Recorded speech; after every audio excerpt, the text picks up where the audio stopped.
नमस्कार मित्रों। बहुत सारे लोगों के मन में हमेशा कुंडली का विवेचना कैसे होता है, इस बात की उत्सुकता बनी रहती है कि आखिर लग्न में जो ये 12 भाव है इसका मतलब क्या है। आइए आज इसी भाव के विवेचना को लेकर के आपके सामने उपस्थित हैं। मैं देवानंद सिन्हा आपका जीएन ज्योतिष जागृति केंद्र में हार्दिक अभिनंदन करते हैं, स्वागत करते हैं और इस बात की जानकारी देते हैं कि कुंडली के लग्न के 12 भाव में जो स्थिति है वह किस किस घर में कौन कौन सा भाव क्या क्या फल देता है, इस बात की जानकारी देते हैं।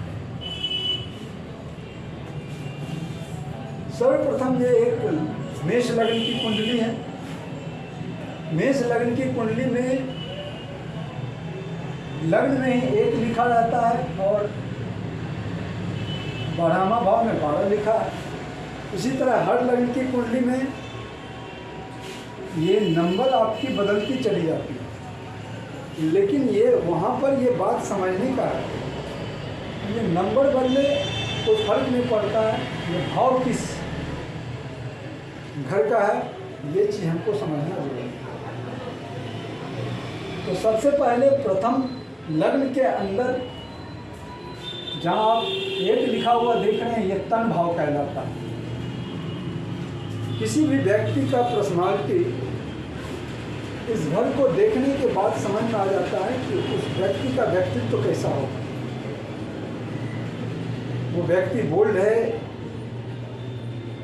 तो इस भाव को हम लोग बोलते हैं तन भाव, यानी पूरी जिंदगी का आकलन आपके लग्न से देख लिया जाता है और इस घर में बैठे हुए जो ग्रह हैं उनकी स्थिति क्या है, इस बात से हम लोग विवेचना कर देते हैं कि ये व्यक्ति का व्यक्तित्व तो कैसा हो। तो प्रथम घर के भाव को कहते हैं तन भाव। दूसरा धन भाव, ये दूसरा घर जो आप देख रहे हैं ये है धन भाव, यानी धन, कुटुंब, वाणी, परिवार कैसा है, इन सभी चीज़ की विवेचना दूसरे घर से होती है और इसको हम लोग धन भाव कहते हैं। उसका जो घर का परिस्थिति है, परिवार कैसा है, परिवार से बनता कैसा है, ये सारा चीज़ धन भाव से पता चल जाता है। धन, कुटुंब, वाणी का घर। तीसरे घर को हम लोग भ्राता भाव कहते हैं। इस घर से छोटे भाई बहन का, मेहनत का ये घर है, पराक्रम का भी ये घर। आदमी का पराक्रम कैसा है, वह कितना अधिक मेहनत उसको करने के बाद कोई फल मिलता होगा, ये इस घर से हम लोगों को विवेचना करना पड़ता है। चौथा जो घर है ये माता का भाव है, यानी किसी भी व्यक्ति के कुंडली से ये पता चलता है कि माता भाव से, कि माता से उसकी बनती है या नहीं, उनके पास गाड़ी होगा कि नहीं, भूमि होगा कि नहीं। तो ये माता, गाड़ी, भूमि, वाहन और अभी संपदा का जो जगह है वो चतुर्थ भाव से पता चलता है, जिसे हम लोग माता भाव कहते हैं। 5वां घर संतान भाव। ये 5वां घर संतान भाव, यानी व्यक्ति के जीवन में उनकी संतान की स्थिति क्या होगी, कैसी होगी, कितनी होगी, वगैरह वगैरह। और ये अनसर्टेन गेन का भी घर।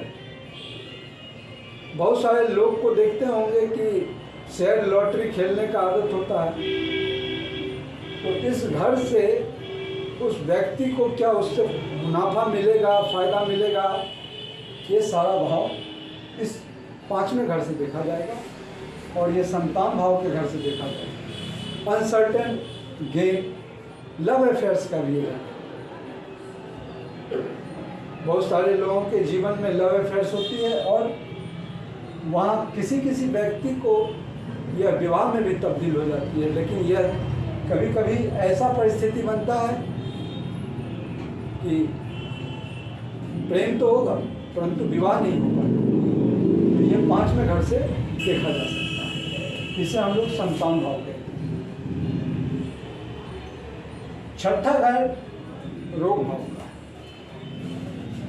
ये रोग भाव इसीलिए कि यहाँ से लंबे रोग का किसी भी व्यक्ति के जीवन में जो क्रिटिकल कोई बीमारी आ जाती है, उससे यहाँ से यह पता चलता है कि ये रोग का परिस्थिति कैसा होगा।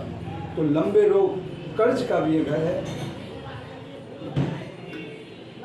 ऋण का, दुर्घटना का, मुकदमा का। बहुत सारे लोग के जीवन में मुकदमा होता चला जाता है। इस घर से ये पता चलता है कि उस व्यक्ति के जीवन में रोग, ऋण, शत्रु, कर्जा, दुर्घटना, मुकदमा ऐसी परिस्थिति बनेगी या नहीं बनेगी। 7वां भाव जय भाव।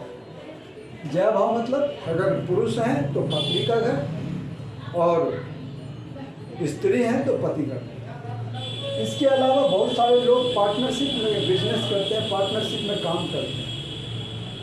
तो 7वें भाव से, जय भाव से ये पता चलता है कि उस जातक का अपने पार्टनर के साथ किस तरह का रिलेशन होगा। अच्छा रिलेशन होगा, बुरा रिलेशन होगा। पति है तो पत्नी से कैसा बनेगा, पत्नी है तो पति से कैसा बनेगा।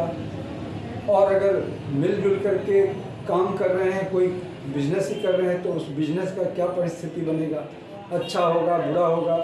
ये जय भाव से देखा जा सकता है। 8वां घर मृत्यु का भाव है। किसी भी व्यक्ति का जो जीवन काल है वो देखा जा सकता है यहाँ से।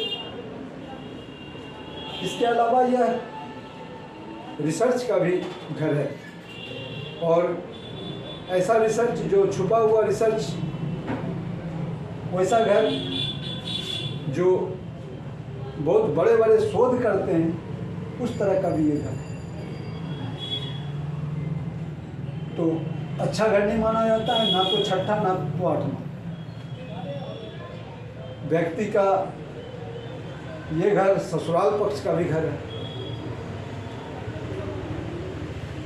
9वां भाव भाग्य भाव, जिसे हम लोग भाग्येश भी कहते हैं। 9वें भाव से ये जातक को अपने पिता से कैसा बनेगा ये पता चलता है।